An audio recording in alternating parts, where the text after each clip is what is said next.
Et bienvenue dans cette vidéo spéciale Tesla Elon Musk. Donc elle ne durera pas 1 heure, ça c'est la bonne nouvelle. Alors les amis, j'ai vu, on m'a appelé hier, ouais, t'as vu Elon Musk, il a investi 1 milliard sur Tesla, je sais que t'en as en portefeuille, c'est incroyable ce qui t'arrive, et blablabla, et blablabla.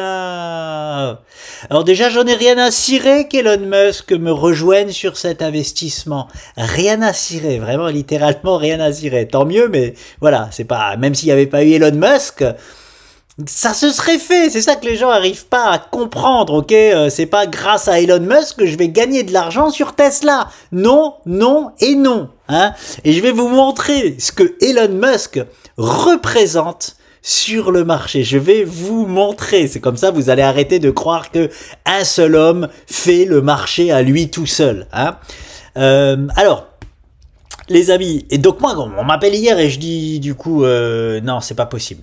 Non. C'est impossible que Elon Musk ait acheté du Tesla hier. Alors, j'avais pas toutes les informations. Après, j'ai un peu lu. Ok, il y a des vraies informations qui sont sorties. Hein, c'est-à-dire que Elon Musk a bien acheté pour 1 milliard d'actions Tesla, mais pas hier. Il les a achetées vendredi, ok, mais les informations sont bonnes hein, qui circulent parce que c'est un document. Hein, quand tu déposes 1 milliard sur les marchés, tu vas à la SEC valide le document et donc Elon Musk a acheté vendredi et pas hier pour je sais plus combien d'actions Tesla. Je voulais retrouver le truc, le nombre, mais on s'en fout.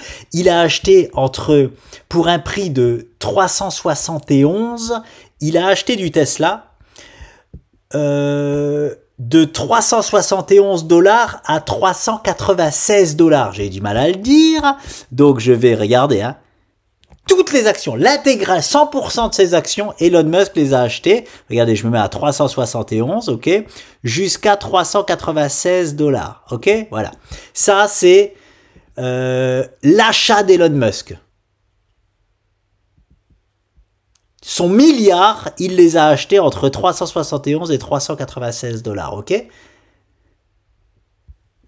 Vous voyez rien là sur le graphique? Mais oui, on va l'appeler la bougie Elon Musk, regardez-moi ça! Donc, ah oui, et c'est quand? Vendredi, ok? Vendredi, il est passé à l'achat. Et je vais même vous dire pourquoi il est passé à l'achat, et je vais même vous dire quand ce jeune homme va revendre. Je vais vous le dire, alors que je suis pas son pote et je le connais pas. Hein, mais on sait, on connaît, on se sait, toi et moi, Elon, ok? Je vois bien que tu travailles avec des traders et tu travailles en plus avec tes traders qu'on appelle des NIT.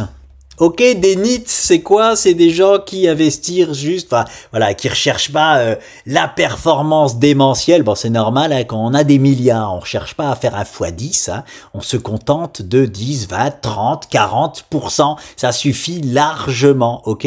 Regardez, je déplace ce 371, 396. Ok, alors attendez. Voilà, là, je suis monté un tout petit peu trop haut. Je vais au 396, voilà. Et regardez ça. Masse, je suis monté un tout petit peu trop haut. Je vérifie. 395,5, je vais y arriver. Voilà, 396. Regardez. La plage d'achat d'Elon Musk, c'est tout simplement cette bougie-là. Donc, pourquoi je dis ça? Hein, comme ça, arrêtez de me faire chier. Avec Elon Musk, et c'était pareil avec le Bitcoin, arrêtez de me faire chier avec Trump qui fait que le Bitcoin y grimpe. Voilà ce que représente Elon Musk sur le marché de Tesla. Ok? On peut l'appeler, alors c'est incroyable, là. Je sais pas si, enfin, je pense pas que vous vous rendez compte, mais c'est déjà incroyable. C'est-à-dire de effectivement faire bouger le marché. C'est-à-dire que cette bougie-là, c'est la bougie d'Elon. Voilà, c'est la bougie Elon Musk. Je vais l'appeler la bougie Elon Musk. Mais c'est tout. On est d'accord? Est-ce que cette bougie-là représente l'intégralité du marché? C'est une goutte d'eau dans le marché. On est d'accord? Mais au moins une goutte d'eau, oui, qui fait bouger le marché. Ça fait bouger le marché, on est d'accord? L'action a grimpé de 372 à 396 $ et Elon Musk en est pratiquement le seul responsable. On va dire ça comme ça. Il a fait bouger le marché, mais il n'a pas fait péter le marché non plus à la hausse, ok? Ce que je veux dire, c'est que regardez, la journée d'avant, Tesla a fait plus 6%. La journée Elon Musk, Tesla a fait plus 6% 45, et le lendemain, alors oui, là, c'est tous les gens qui... Ils savent que Elon Musk a investi du coup en plein FOMO, on achète, et on achète où? On achète en pleine zone de vente. Voilà le FOMO, ok? Je vais vous montrer Elon Musk, son achat est bien joué. C'est pas les achats que je fais parce que j'ai besoin de faire beaucoup plus d'argent qu'Elon Musk, mais c'est très bien joué. Je vais vous montrer pourquoi et je vais même pouvoir vous dire où est-ce qu'il va vendre ce jeune homme, ok? Donc, et par contre, tous ceux-là là, qui sont en train d'acheter en FOMO, c'est du FOMO, hein. C'est du « Ah purée, Elon, il a acheté, il a investi 1 milliard, c'est parti, on achète !» On achète, on est en plein sur une zone de vente court terme. Ok, Sandy vous l'a parfaitement montré. Et le marché vient de vous montrer que Sandy a eu parfaitement raison sur sa zone de vente court terme. Ok, on a 3 ou 4 objectifs, je sais pas. Je ne fais pas attention à cette zone-là parce que je ne prends pas le spot de cette zone de vente. C'est très probablement une erreur court terme, attention court terme, parce que cette zone de vente de notre ami Sandy peut provoquer complètement ça et ça. Mais complètement, c'est même à privilégier, ok? Et derrière, on devrait avoir ça. Voilà, complètement à privilégier. Parce que on sort d'une tasse et anse et on a 73% de chance de faire ce move-là. Donc c'est complètement à privilégier. Bah Nico, pourquoi tu prends pas le spot de vente là pour racheter là? Peut-être que je vais quand même le prendre, mais parce que c'est pas du tout mes objectifs. C'est pas du tout mes objectifs finaux. Ok, moi mes achats vous les connaissez. Là en bas, là en bas, là en bas, là en bas. Ok, les derniers 2 achats que j'ai fait, c'est les 300 $. Oui Elon, t'es en retard sur moi mon coco. Parce que je dois prendre plus de risques que toi, on est d'accord. Et là du coup, Elon nous a rejoint. Donc bref, je joue pas.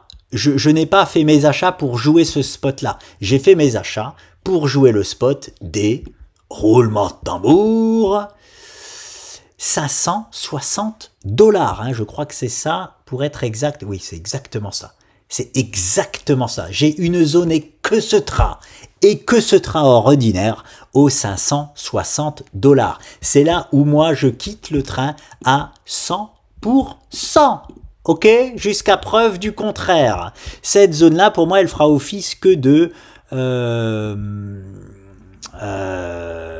sais même pas comment appeler ça. Throwback, hein, tout simplement. Je vais l'appeler comme ça s'appelle. De throwback jusqu'à l'atteinte des objectifs finaux. Ok, mais peut-être que je vous dis ça et peut-être que, voilà, si je vois que ça tergiverse un petit peu trop...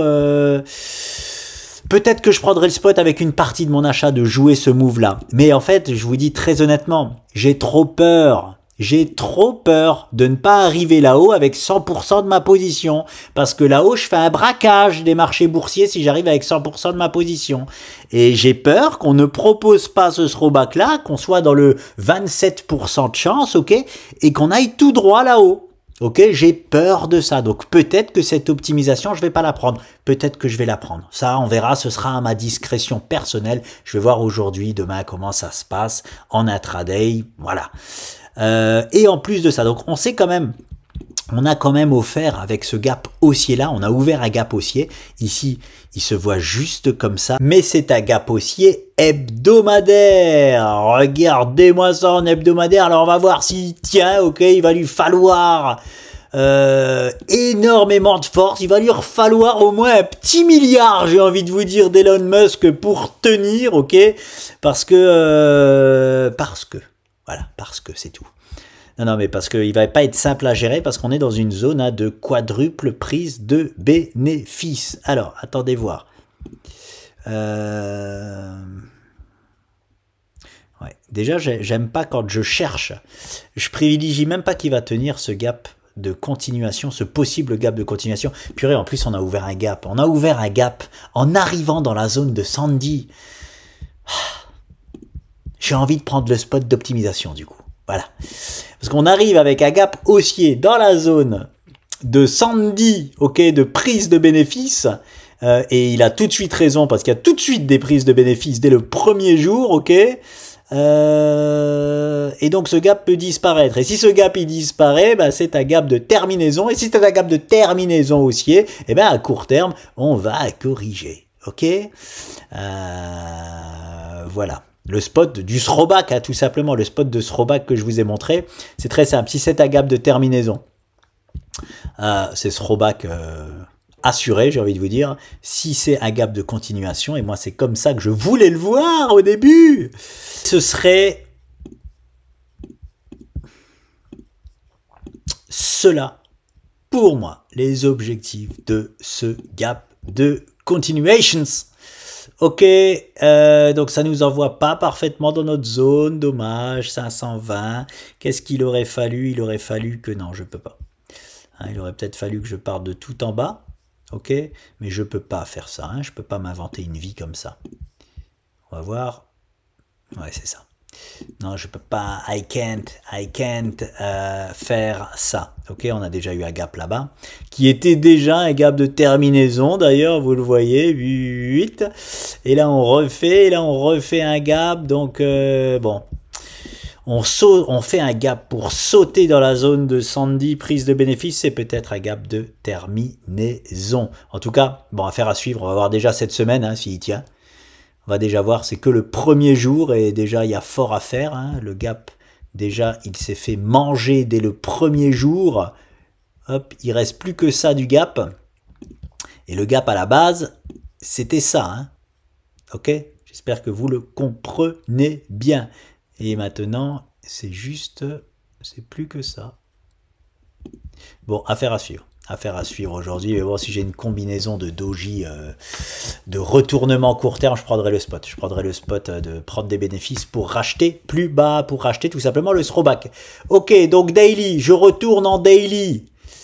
Qu'est-ce qui vous apporte aujourd'hui à savoir? Non, déjà, je vais vous dire pourquoi Elon a acheté vendredi. Voilà. Mais c'est cool. C'est cool qu'Elon ait acheté vendredi. Peut-être parce qu'il a regardé ma vidéo, en fait.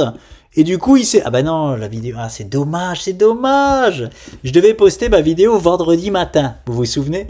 Et comme j'ai supprimé ma vidéo sur les cryptos, j'ai pu que vous poster les vidéos le samedi. C'est dommage. J'avais déjà tourné... Et regardez ma vidéo. Tu sais quoi, si vous l'avez pas vu, regardez ma vidéo sur la bourse de samedi. Ok, vous verrez que quand je parle de Tesla, nous en sommes ici là. C'est-à-dire que cette séance, la séance Elon Musk, elle n'existe pas encore. Ok, ah oui, j'ai la preuve en image. Donc c'est jeudi que je vous parlais de Tesla en vous disant, attention, il se passe quelque chose, ok?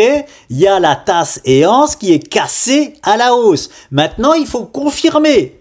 J'étais loin de m'imaginer que c'était Elon Musk qui allait venir me confirmer la cassure haussière. C'est ça qui est pour moi très marrant. Donc qu'est-ce qu'il a fait ce bon vieux Elon Musk? Il a fait ni plus ni moins ce que mon associé et moi faisions à 100% dans notre trading. C'était 100% de notre trading. C'était 100%. On faisait que ça. Que ce que Elon vient de faire. Donc c'est pour ça qu'on sait exactement où est-ce que ce bon vieil Elon va vendre? Exactement, parce qu'on faisait que ça. On faisait que ça et on s'est mis à faire autre chose parce que ça ne suffit pas comme rendement, ok? Ça ne suffit pas, Elon, ça ne nous suffit pas. Bref, il a attendu la cassure haussière comme j'appelle ça comme un gros bébé, moi. C'est vraiment, voilà, c'est les NIT, il y a des formateurs exclusivement axés que sur ça. Hein, mais c'est pour ça que la nôtre, elle est meilleure, parce qu'on parle de toutes les structures et pas que d'une. Bon, ça c'est juste moi ce que j'en pense. Hein. Donc, il a attendu la cassure haussière jeudi et il a mis, comme un gros bébé, un ordre d'achat juste au-dessus des plus hauts de la séance précédente. Bravo, monsieur, façon la plus simple de faire la plus simple, non, bah, j'exagère peut-être, de faire du trading. C'est une façon de trader, ok? Elon Musk n'est pas un trader, mais je pense qu'il est entouré tout simplement de traders qui ont cette façon-là de trader, ni plus ni moins. Et donc, si on connaît son point d'entrée, on connaît aussi son point de sortie. C'est comme hier quand on m'a dit Elon a mis 1 milliard sur les marchés. Non, il peut pas avoir acheté 1 milliard ici. Non. Là, oui. Et j'ai même envie de dire exactement au 371, oui, il aurait bien aimé acheter tout à 371. Mais bon, il peut pas, il a trop d'oseille. Voilà son problème. Donc voilà, et maintenant je vous montre où est-ce que ce bon vieil Elon va purger son milliard. Ni plus ni moins, les amis, que là. Alors il y a 2 zones, et je crois que la première, elle est déjà faite, qui fait partie de justement la prise de bénéfices, ok, une des prises de bénéfices de la zone de Sandy. Alors je vais essayer de la mettre grosso merdo, hein, pour faire assez vite. Voilà, c'est à peu près ça. Ouais, je crois que je me suis... Voilà, bravo à moi. Ah, j'ai été bon, hein. À vue d'œil, j'ai réussi à sortir une flèche directement. Voilà. Hop. Voilà les 2 objectifs de cette structure. Est-ce que vous pensez vraiment qu'Elon va directement... Vous me direz, oui, c'est possible. On va mettre son prix d'achat lissé à 300, voilà, et je mets au milieu de la bougie. Bah oui, ça lui suffit. Hein. Quand t'as 1 milliard, effectivement, 14% de hausse, ça te suffit. Bon, bref, est-ce qu'il prendra le spot déjà de prendre des bénéfices ici, mais les vrais objectifs sont ici, là, un plus 34%. Voilà ce que ce bon vieil Elon vise. Hein, je suis sûr que s'il prend pas ce spot-là, je sais pas s'il va le prendre, ok. Par contre, je suis absolument sûr et certain qu'il prend un spot de vente ici, là. Hein. Pas pour la totalité de son milliard, hein, mais les 515 $, les traders d'Elon, ils vont les vendre. Oui, monsieur, madame. Je suis un peu déçu parce que moi, ma zone, elle est plus haute. Je suis plus agressif, ok? Et je sais même plus pourquoi elle est si haute, ma zone. Pourquoi je vends pas la zone, là, d'Elon? C'est ça. En fait, c'est pas normal que je vende pas la zone d'Elon. Parce qu'on a quand même cette structure-là, ok? Allez sur mon passage, je le sais. Oui, parce que c'est les objectifs principaux que je vais chercher, ok? Bon, en tout cas, je serai hyper attentif, hein, ici, là. Mais pas à cause d'Elon, à cause de toute cette structure-là, ok? Cette magnifique tasse et os que Elon nous a aidé pour la casser, la confirmation, pardon, de cassure à la hausse, ok? Maintenant, on est, je le répète, dans 73% des cas dans ce move-là et dans 27% des cas dans ce move-là. Voilà les amis. Voilà. Et maintenant, ça va être à moi là. Ça va être à moi aujourd'hui et demain. Il y a une grosse news là demain sur les taux directeurs. Ça va faire quelque chose d'énorme. Ça va faire quelque chose d'énorme. Pourquoi? Parce qu'on est sur des zones... allez, je bascule sur le SP500 Nasdaq. J'aurais dû le faire dans l'autre vidéo. C'est pas grave, j'ai envie de le faire là. SP500, on est sur une grosse zone, ok? On est sur, voilà, vous avez vu déjà, zone de prise de bénéfice sur Tesla, ok? Regardez, sans rien toucher, hein, je suis sur le SP500, regardez où on est, ok? Dans tout ce que j'ai mis là, en plein dessus, ok? Nasdaq c'est pareil, il me semble. Nasdaq 300, le composite, non c'est pas du tout vrai, mais si je tire ça, voilà, regardez où on est, pile poil là-dessus, ok. Ce que je veux vous dire, c'est que de partout, c'était quoi? C'était l'objectif de quoi? Tic-tac-touc. C'était l'objectif, soit d'une structure chartiste là en bas. Culotté, ça, culotté de ma part. Bah oui, non, mais elle a fonctionné, hein, oui, elle a fonctionné. Elle a fonctionné, mais on n'est plus du tout dans ce timing-là. Je vais juste checker si c'était ça. Non, non, c'est pas ça. Ouais, je me disais aussi, c'est pas possible. C'est pas possible que je sois culotté à ce point-là. Bref, je sais même plus à quoi correspond cette zone-là sur Nasdaq, mais en tout cas, parce que sur le SP500... Ah, mais si, ici, il apparaît. Ici, il apparaît, le gap, les amis. Je vais pouvoir la mettre du coup la zone. C'est bizarre, sur le TradingView je l'ai pas. Sur TradingView je l'ai pas. Et ici, je l'ai. Bon, on y est quand même depuis un moment. On a fait déjà cette structure-là, ok. Donc ça n'a plus d'intérêt. Aujourd'hui, on est sur cette zone-là. Je sais même plus à quoi elle correspond, mais en tout cas, voilà, zone voilà, de prise, forcément, de bénéfice de quelque chose. Et est-ce que la petite structure-là, bim bam boum, elle nous indique aussi ces niveaux-là sur le Nasdaq. Je me mets tout droit, sinon je vais me faire gronder par mon associé. Mince. Ah, j'arrive pas. Je suis aimanté. Alors, je vais me mettre ici. Ok, on n'est pas tout à fait sur les objectifs de aussi la toute petite structure là, mais quasiment. En tout cas, on est dans la zone. Ok, d'atteinte d'objectifs. Oh, il nous a fait un gap. Aïe, il nous a fait un gap haussier en plus. Ah, j'aime pas ce gap. J'adore les gaps haussiers quand on est en hausse, quand je suis en longue, mais un gap haussier qui arrive aussi sur une zone corrective, je suis pas fan. Je préfère le gap haussier pour sauter la zone. Voilà. Et c'est de ça que je voulais vous parler. Bref, SP500, vous avez vu Tesla, Nasdaq, on est sur grosse zone. Et en plus de ça, comme par hasard, demain, il y a une news mondiale, ce que les Européens et les Américains vont regarder de très près, qui est la première baisse des taux, normalement de la Fed. Alors c'est très simple, je vous la fais courte. Soit ils baissent de 0,25 et c'est standard, mais les gens sont quand même un peu contents. Voilà, c'est la première baisse, on s'en tient, ok. Mais ce serait standard, personne serait agréablement surpris par ça. Par contre, qu'est-ce qui serait une excellente nouvelle et une mauvaise nouvelle? La mauvaise nouvelle, c'est pas de baisse des taux. Alors là, si on n'a pas de baisse des taux, les amis, c'est cataclysme. C'est grosse chute court terme, ok. C'est les throwbacks, on les fait de partout. Ok, le throwback sur Tesla, le throwback sur le SP500, sur le Nasdaq, partout. Ok, c'est voilà. Mauvaise news de la SEC et la bonne news, une baisse des taux de 0,50. Alors là, les amis, je vous dis aussi pour moi ce que ça va faire. Ça va faire gap haussier de partout. C'est-à-dire les zones dures sur lesquelles nous sommes, on va aller sauter très certainement avec des gaps haussiers pour partir tout droit vers nos objectifs to the moon, vers nos objectifs finaux. Voilà comment je vois le rendez-vous de demain, les amis de la SEC.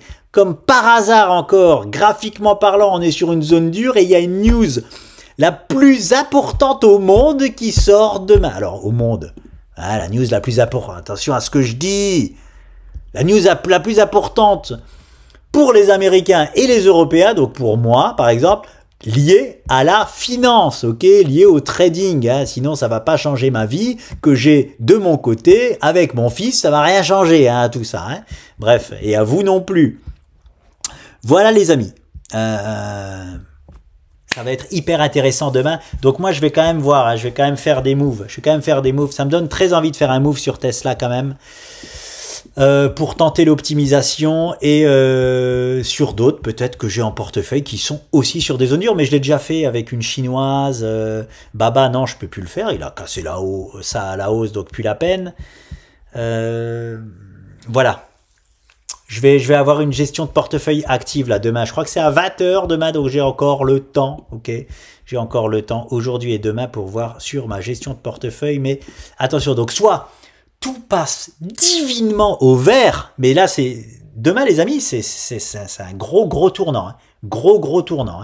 C'est soit en gros, allez je vous la fais court, je vous le montre sur le SP500 en gros pour faire simple, parce que là c'est un tournant énorme sur les marchés financiers, énorme les amis. Si on casse ça à la hausse sur le SP500, c'est tout droit comme ça, c'est tout droit, on y va. Alors oui, on peut faire ça, puis ça, puis ça. Ok, oui. Mais c'est quand même tout droit vers les objectifs finaux. Et ça va être la continuité de l'euphorie, parce qu'on est en euphorie depuis une semaine. Ça fait une semaine, c'est l'euphorie. Là, le portefeuille, c'est extraordinaire. C'est euphorique, mais je sais que c'est un état euphorique. Soit l'euphorie continue, ok, soit on se fait standard. Et du coup, si c'est standard, j'aimerais bien voir ce que ça va causer. C'est-à-dire à 0,25 de points en moins. Peut-être qu'il y en a, ils seraient pas... il faudrait voir comment c'est pris par les investisseurs. Hein. Si on voit que ça reste assez standard, bah, on va consolider sur le haut tranquillement, personne n'est surpris. Et finalement, on va quand même casser tout ça à la hausse, mais plus tard, dans un moment standard, on va dire, enfin, d'une façon standard. Une façon pas standard, c'est de sauter tout ça à la hausse et de partir to the moon. Ou alors, c'est mauvaise news et on corrige à court terme. Ok, donc ce serait pas étonnant de voir ça. En tout cas, de toute façon, forcément, hein, c'est là de ces trois scénarios-là. Et le top départ sera donné par la Fed demain soir d'un de ces trois scénarios. Je suis pressé de voir ça, mais en tout cas, on est sur une zone extrêmement dure. Donc, si on a des actions qui sont sur des bonnes zones de prise de bénéfices, il faut prendre le spot pour se rassurer et pour éviter le drama. Hein, si vous n'avez pas les reins assez solide pour encaisser des chutes à court terme, il faut absolument faire des moves sur les portefeuilles.